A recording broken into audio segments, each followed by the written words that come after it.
বাংলাদেশে দেখেন আওয়ামী লীগের বাটপার মন্ত্রী ছিল আব্দুল মোমেন, সে বলেছে যে 8% হিন্দু সিভিল সার্ভিসে সরকারি চাকুরিতে প্রায় 29% পদ তারা দখল করে আছে। এটা কি ধরনের অধিকার? পৃথিবীর কোন দেশে আছে? আমি তো ইউরোপে লম্বা সময় ছিলাম, ইউরোপ আমেরিকা তো দাবি করতে পারবে না তারা এই লেভেলের ডিসপ্রপোর্শনেটলি তাদের মাইনরিটিদেরকে তারা এম্পাওয়ার করেছে, বলতে পারবে না তো যে 8% জনগোষ্ঠী সরকারি চাকুরিতে 29%।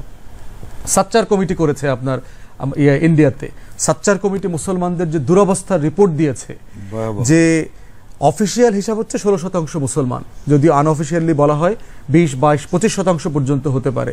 সরকারি চাকুরিতে 1% মুসলমান নাই ভারতে।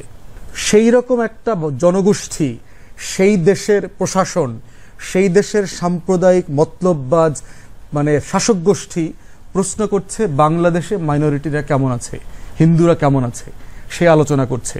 অথচ এই সাংবাদিকের বোঝার চেষ্টা করা দরকার ছিল যে 16 বছরে হাসিনা সরকারকে সমর্থন দিয়ে ভারত কি ভুল করেছে এবং এই সম্পর্কটাকে কিভাবে আবার সংশোধন করা যায়, ভারত সরকার কিভাবে বাংলাদেশের জনগণের আস্থা, ভালোবাসা, সম্মান, মর্যাদাটাকে আবার পুনরুদ্ধার করতে পারে, সেই সংকটটা বোঝার ন্যূনতম চেষ্টা এই ইন্টারভিউতে আমরা দেখলাম না।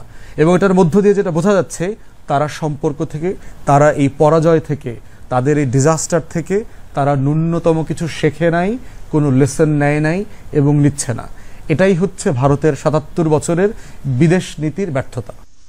ভিডিওটি যদি ভালো লেগে থাকে তো অবশ্যই আমার চ্যানেলটি সাবস্ক্রাইব করবেন। আজকের মতো এখানেই শেষ করছি। আল্লাহ হাফেজ। বাংলাদেশ জিন্দাবাদ।